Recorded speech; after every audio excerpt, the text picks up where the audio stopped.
Yo, everybody, welcome back to the motherfucking Minority Sports Report Rasslin Edition. Woo! I'm about to Ninja Turtle that ass. Swing! Woo! Let's go! The sound effects and everything. Everything. I threw it way too far across the room. I'm gonna have to get that here in a minute. But I'm your motherfucking boy, Big Black. And your boy, Skame Dollar. Skame Dollar. Ain't shit, man. Just chilling. A little rambunctious. Happy birthday to my mom, because today's her birthday, and it's not going to be airing on her birthday, so we'll see if she watches this or not, because she'll text me. Happy birthday, Connie. Yep. So that's 2 happy birthdays that you have to go and see, because we love you, so you got to do some digging around.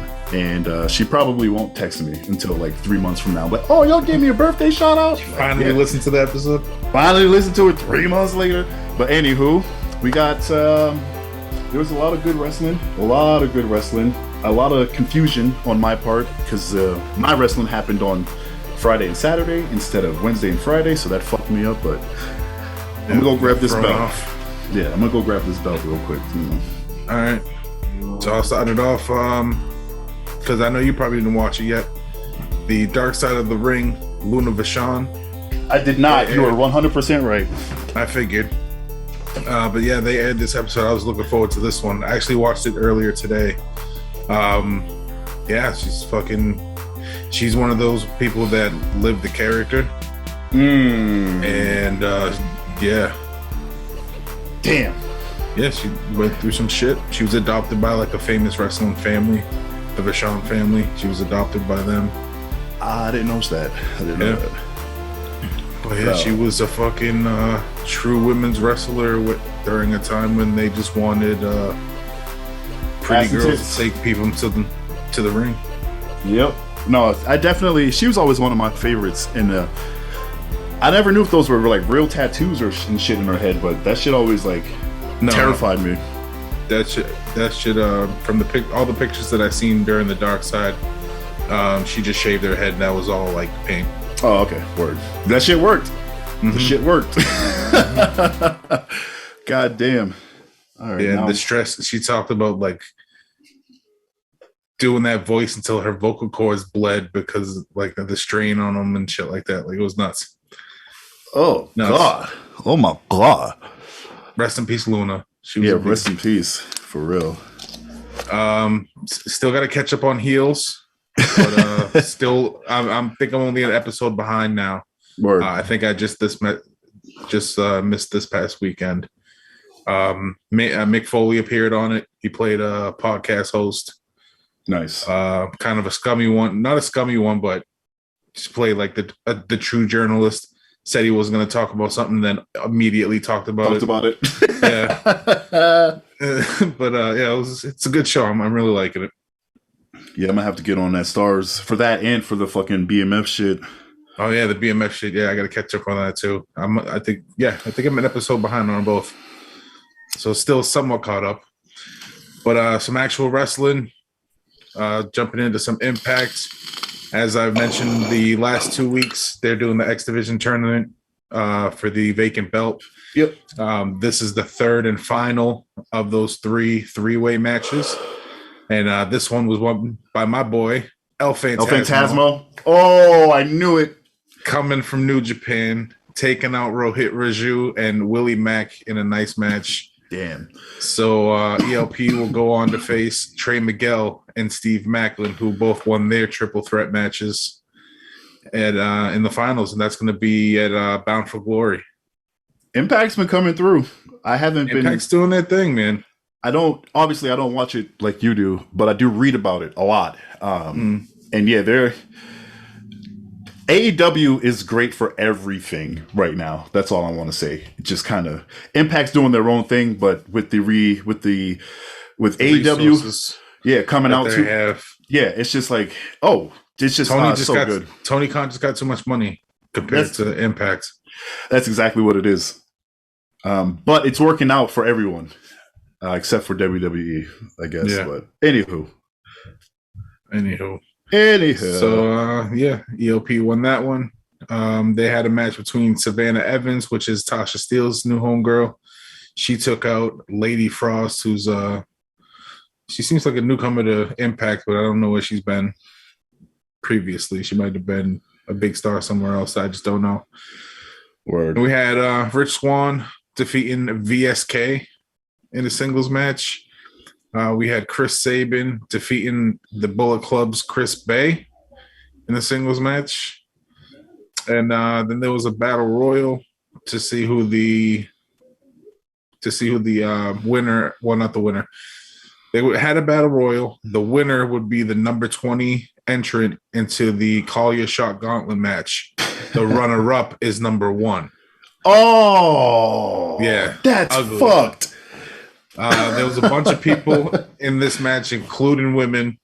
So I'm not going to mention everybody, but like Moose was in it, Ace Austin, Chris Sabin, Eddie Edwards' wife, Alicia Edwards, was in it. Rachel Ellering was in it. Damn. But it ended up getting won by W. Morrissey, the dude, Big Cass from WWE. So he got that, and now he is the 20th entrant. And I forgot who he knocked out to win, so I don't know who the runner-up is. I forgot to write that down. It's all good. Look that up. We have Googles. I mean, I can look that up right while you're going. Yeah. We'll find out when I report on Bound for Glory. But yeah, that's that. And then they had the Bound for Glory Summit, which is basically just like a face-off kind of deal with Christian Cage and Josh Alexander, just building up more for that match and shit.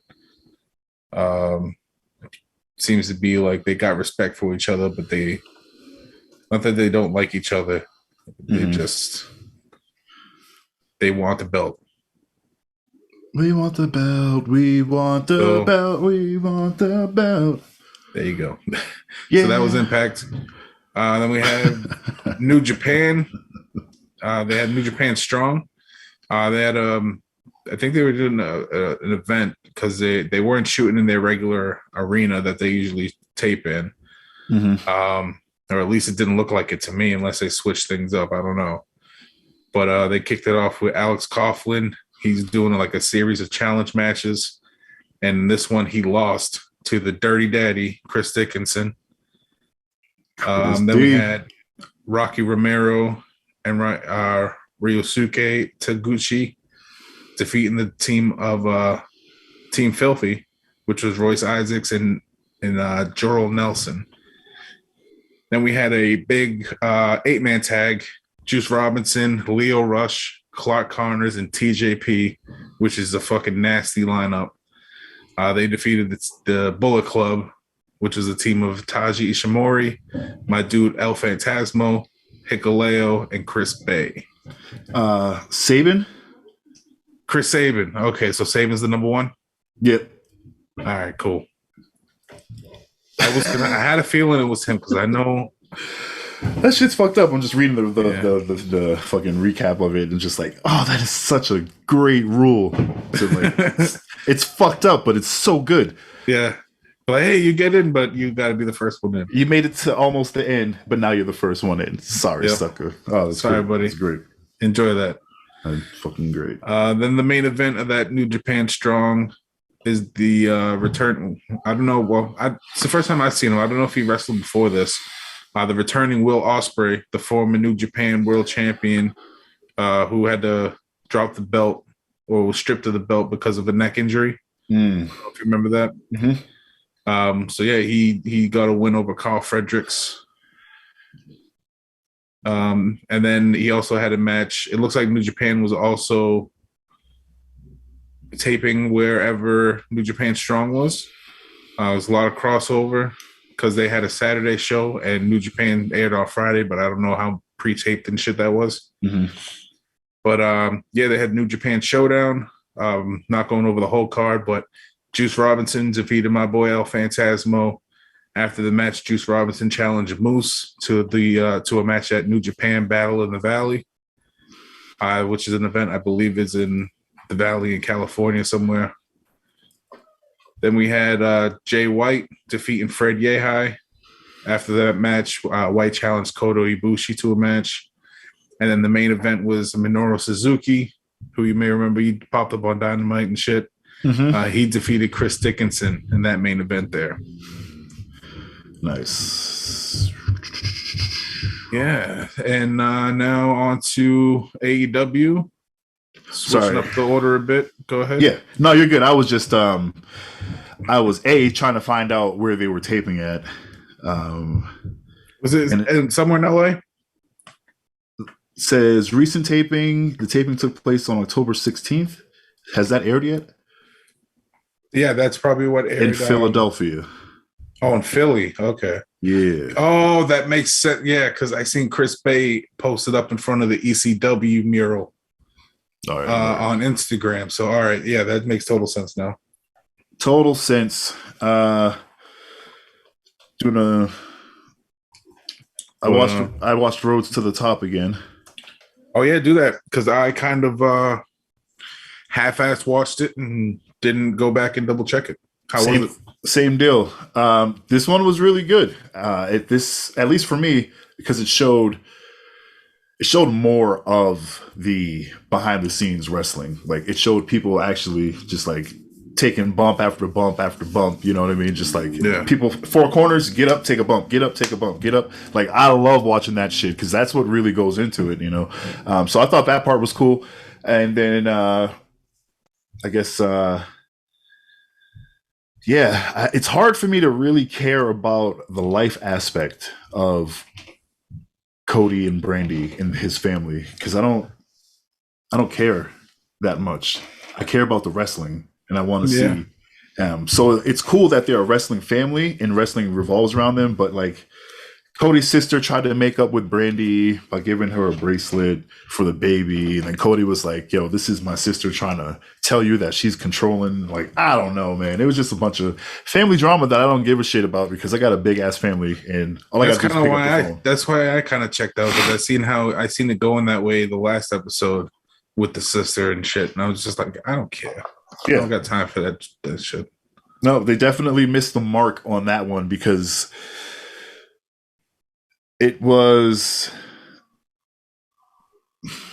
that this could be so much better if this instead of focusing on Brandy and Cody. I think they should focus more on the business side of it. Business side of it, yeah. How does this family handle this business versus let's see what the family's doing while wrestling's on? You know, like It seems that's like just reality. Their intention is to make it 50-50. But obviously, in that type of TV, the family drama shit is what people tuning in for. So that's what they're going to lean on. Exactly. So they're going to heavily edit towards. So yeah, right. Exactly. So it's not. Again, I'm going to keep watching it, but it's not the show that I was hoping it to be. But that's my own fault for having different expectations because it's fucking reality TV. The subject you want like a Tough Enough, not that hardcore, but yeah. But yeah, anyways, that's just me. It's a good show. I'm gonna keep watching it. Nice. I think I'm done with it. Cool. I might check it out. It's like background. No, the first 10 minutes are always solid because it's always about wrestling. I'm always gonna watch the first 10 minutes because they got that interview. Exactly, that too, and then a lead out interview. Yeah, and then right after that interview, it's totally family shit. So it's like, yeah, I think that's what I have to end up doing. Anyways, we're good. Anyway, let's see how much time we got left on the timer here. 12 minutes. We got plenty of time. All right. So AEW switched up on us this week. They had a somewhat 2-hour episode of Rampage where I did not know they did an hour quote unquote buy-in, even though it was free on YouTube. I didn't even know that. I found out about it later. Yeah, I didn't even know until I took notes. I was like, oh shit, there was 3 whole matches that I didn't even know about. Yeah. But so the buy-in episode on Dynamite was girl Ty Conti. Nice. Defeated Santana Garrett. Bobby Fish defeated Lee Moriarty.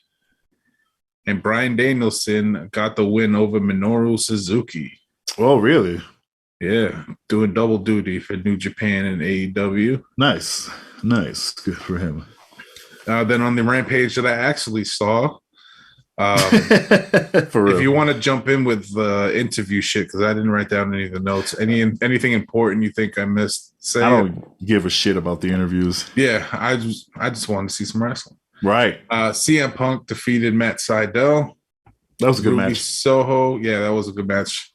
Matt Sydal is a pretty solid wrestler, man. He's fucking good. Shit. Yeah, and I'm liking CM Punk.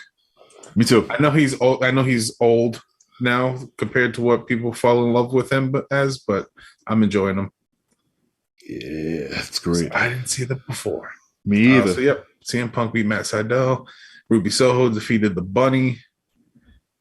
And then in the odd but still entertaining match, Men of the Year, Scorpio Sky and Ethan Page, and Junior Dos Santos, former UFC heavyweight champion, defeated the Inner Circle, the team of Chris Jericho, Jake Hager, and Sammy Guevara.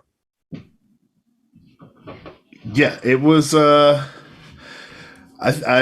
later on, when did I watch it? I think I watched it Saturday morning. But yeah, I was like, yo, Junior Dos Santos, like that shit was. He did pretty good. I was expecting him to look a lot worse out there. Mm-hmm. And you could see him almost throwing real elbows from time to time. But like he was taking bumps really well. He was slamming people well. Again, he wasn't doing anything crazy. But yeah, I thought he did a really good job. No, I mean, okay, getting put through a table doesn't require skill. You know what I mean? That's what I'm like. In ring work, he didn't do anything that you wouldn't ask him to do. You wouldn't ask him to do a fucking moonsault off the top rope. You know what I mean? Oh yeah, for sure. That kind of shit. So like what he did it really well, and he was selling the shit out of it. And then like you alluded to, or just said, nigga ate that table, sold the shit out of that, which was incredible for me because I'm like, here's a man who gets punched in the face for a fucking living, and then gets taken out by a table. I love it. I thought Shaq's table spot was better. Oh, 100%. Shaq still got the best table spot I've ever seen outside of like, you know, actual like Hardy Boys and like Dudley Boys type shit, you know? Yeah. But yeah, Shaq hands down has the best celebrity table spot bump ever. But yeah, I was surprised, and I thought he did really good. Good. Yeah, it's pretty solid. So yeah. Top team got their fucking win. Top team taking W's in wrestling now. So then we had so that was Friday night for Rampage. Saturday night we had Dynamite. Kicking off a Saturday Dynamite was Malachi Black defeating Dante Martin in an awesome match. Awesome, fucking great. Dante Martin is now apparently hanging with Leo Rush, who's like his quote unquote agent or some shit. Oh, they're tag team partners now. / manager / tag team partner. But yeah, looks like Leo Rush is trying to make a move on Matt Hardy's territory. Oh yeah, the manager of all these fucking wrestlers. That's real shit, though. I didn't even think about that. I could see that happening at some point. Big money man. But, yeah, Malachi got the win, and as he was walking away, he kind of looked back at Dante Martin and gave him a little head nod. Showed a little show of respect there, which is cool. Yeah. He's so young, bro. He's so fucking young, and he's nasty. Fucking nasty. The height he gets on his fucking jumps and kicks and shit like that is it's insane. Yeah. I can't recall seeing anything like his height. And his hang time too, yo. Like he gets high and then he hangs there. Yeah. It's like it's fucked up. It's amazing. Hops are ridiculous. Then we had a robbery in the AAA Tag Team Championship match. Yes, we did. Los Superanos, aka FTR, aka Green Bastards, parts unknown. Yeah, the Green Bastards were working for Andrade El Idolo. Apparently, they were hired through MJF, who's loaning out wrestlers now to people.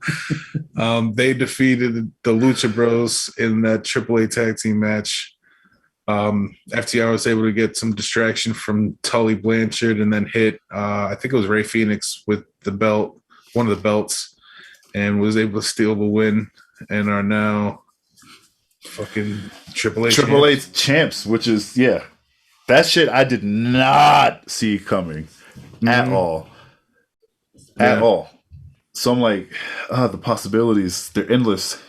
Gets my head spinning. I'm like, are they fucking wrestling in AAA that I didn't know about? It'll be a good way for them to go over there. Yeah. I'm like, now they have to go down there and defend the fucking belt in Mexico. You know, the Mexicans want it back. Oh, there's so many good fucking storylines. Yeah, there's so many good angles to work with that shit.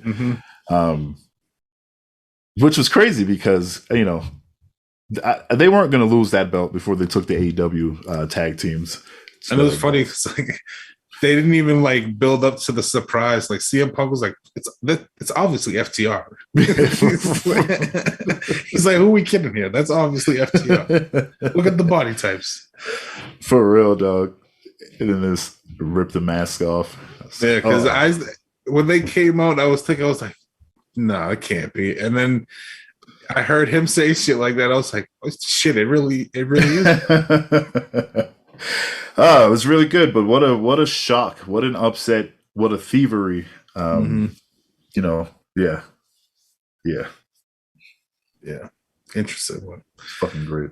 Next up, we had Jon Moxley in basically a squash match against Wheeler Yuta, who came out Orange Cassidy. Moxley just fucking demolished Yuta with it was like a clothesline lariat and the paradigm shift, and it was over. Yeah, like that. It was real fast. Squash.